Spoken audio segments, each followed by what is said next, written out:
Hello guys, good morning. যাই হোক, এখন গুড মর্নিং নয়, বাট আমার কাছে এই সময়টাই ভিডিওটার সময় গুড মর্নিংই ছিল। যাই হোক, এখন তোমরা দেখতে দেখতে দুপুর হয়ে যাচ্ছে। তো যাই হোক, good evening, good morning, good evening দুটোই বলে নিলাম। আমি সকাল সকাল উঠে 7:30টায় উঠে আমি স্নান করে নিয়েছি, মাথায় শ্যাম্পু করেছি।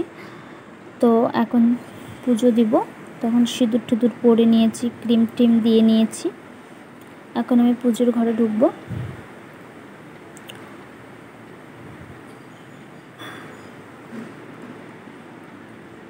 তো এখানে আমি পুজোর যে ফুল টুলগুলো সেগুলো আমি ফেলে নেব, যেহেতু বাসি ফুল সেগুলোকে ফেলতে হয় আগে। আর যে বাসনগুলো যেগুলো ঠাকুরকে খেতে দিই সেগুলো তো সেদিনই ধুয়ে রাখি আমি। তখন ধুয়ে রাখি না, যখন সন্ধে দিয়ে দিই তখন আমি ধুয়ে নিই। সন্ধ্যেতেই ধুয়ে রাখি, কারণ আমারই তারপরের দিন যখন পুজো দিই আমার সুবিধা হয়। কারণ কি, বাসনগুলো ধোয়া থাকে, আর অনেকগুলো বাসন তো, অনেকগুলো ঠাকুর তো, আমার অনেকটা সময় লেগে যায় ঠাকুর ঘরেই, প্রায় 1 ঘন্টা, কোনো দিন 1 ঘন্টার বেশি, বৃহস্পতিবার তারও বেশি দেরি লাগে। কারণ আমার এইখানে প্রত্যেকটা ঠাকুরকে যে আমি চন্দন দিই, একবার দিই, সেটা হাত ধুই, তারপরে আমি যেখানে কাপড় দিয়ে স্নান করাই, এক ঠাকুরকে স্নান করানোর পর তারপর কাপড়টা ধুতে হয়। তো ওখানে ফুল টুল আমার সব উঠানো হয়ে গেছে, যে এটাকে এখন ছাদে ফেলতে যাব। ফেলা ঠেলা হয়ে গেছে, এখানে ঘরটাও মুছে নিচ্ছি। আর এদিকে আমি ঠাকুর ঘর থেকে মাসিকে দেখাচ্ছি যে মাসি সকালের নাস্তাটা করে দিচ্ছে। তো মাসির পর আমি ঢুকবো রান্নাঘরে। তো এখানে আমার ধোয়া টোয়া সবই হয়ে গেছে, এখন আমি প্রদীপ টদীপগুলো সাজাবো। তো সব কাজ না হয়ে গেছে, কিন্তু তোমার দাদা না আজকে ফুল আনেনি, ও এখনও ঘুমোচ্ছেই। তো আমি একটু আগে বলে গেলাম যে ফুল এনে দাও। তো একটু আগে অনেকক্ষণ বসেছিলাম, তারপর ফুল এনে দিল।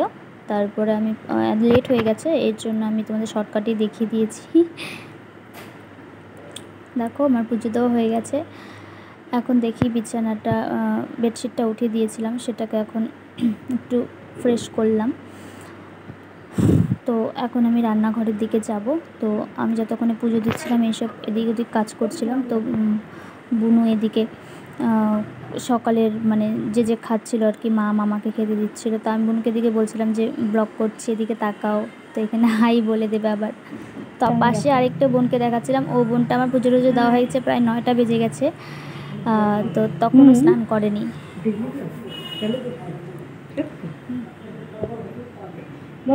ওই যে চাটা দেখো বসিয়ে দিয়েছে। তো ভাতটাও করে রাখে বুনু, কালুদের ভাত আমাদের ভাত দুজনের ভাত এক্সট্রাভাবে আমাদের করে রাখে, তো আমার সুবিধাই হয়।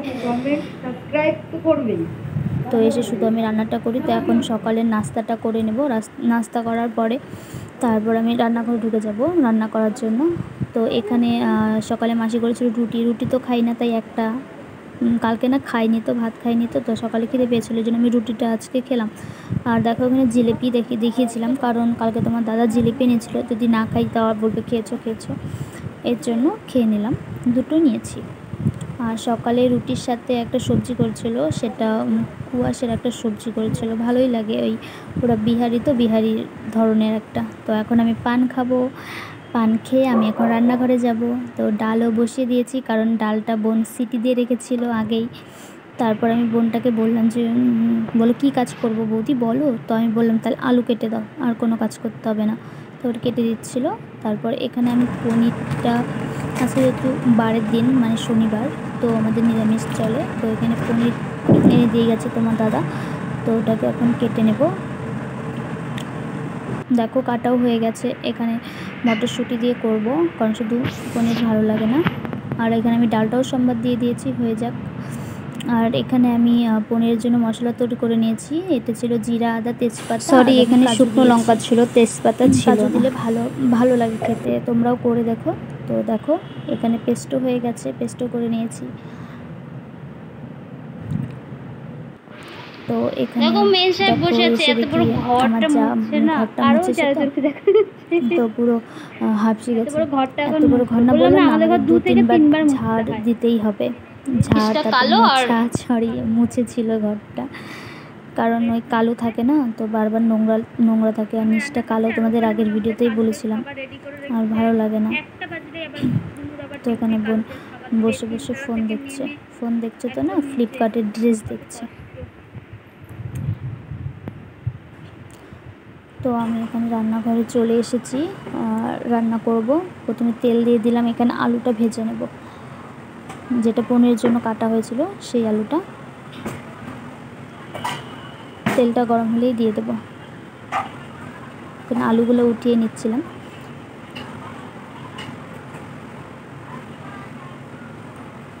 তেলের মধ্যে আলু দিলে পুরো ছিটকে যায়, তোর জন্য আমি দূর থেকেই দিয়ে দিয়েছিলাম।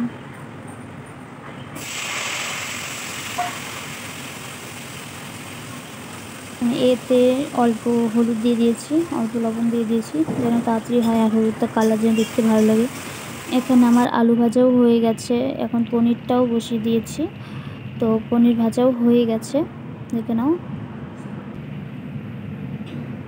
তো তারপরে এইসব দেখতে দেখতে দেখি মাসিও চলে এসেছিলো। এতে তেজপাতা দেবো এখন, তেলটা গরম হয়ে গেছে। তারপরে এতে এলাচ, লং আর দারচিনি দিয়ে দেবো অল্প, বেশি দিলে ভালো লাগে না, দাঁতে লাগে। এটা দিয়ে দেওয়ার পর মশলাটা দিয়ে দিয়েছিলাম। তারপর দেখি মাসি চলে এসছে, এই দেখো বসিয়ে দিয়েছি। তারপর আমি গ্যাসটাও মুছে নিচ্ছিলাম, মানে রান্না প্রায় কমপ্লিট। এদিকে হচ্ছে, রান্না হচ্ছে, এদিক দিয়ে আমি যতটুকু পাচ্ছি আমি মুছে রাখছি, তাহলে আমার সুবিধা হবে। আর গ্যাসের ওই গ্যাসের ওগুলো কী বলে, যেখানে আমরা কড়াই টড়াই বসাই, ওগুলো নোংরা হয়েছিলো, ওগুলো আমার ধোয়া হয়ে গেছে আগেই। এখানে শুধু ড্রয়ারগুলো আমি মুছে নিচ্ছিলাম, কারণ সকালে মাসি রুটি বানায়, আটা ঠাটাগুলো পড়ে থাকে। প্রত্যেক দিন আমি বলি যে এগুলো মুছে রাখবে, সেই আমাদের উল্টো আমাদেরকেই করতে হয়। যাই হোক, করে নিলাম। তো ওখানে আমি রান্না বসিয়ে মানে জল দিয়ে এসেছি পনিরে। তো ওখানে আমি ঘরে আসলাম, ঘরে এসে দেখি ঘরে আমি জানালার মধ্যে স্নান করে আমি গামছা মেলে দিয়েছিলাম, তোমার দাদাও মেলে দিয়েছিল, দুজনের দুটো গামছা। তো ওগুলো ভাঁজ করে রাখলাম। তো আমারটাও লাস্ট ভাঁজ করে রাখলাম। এখন আমি রান্নাঘরে যাব।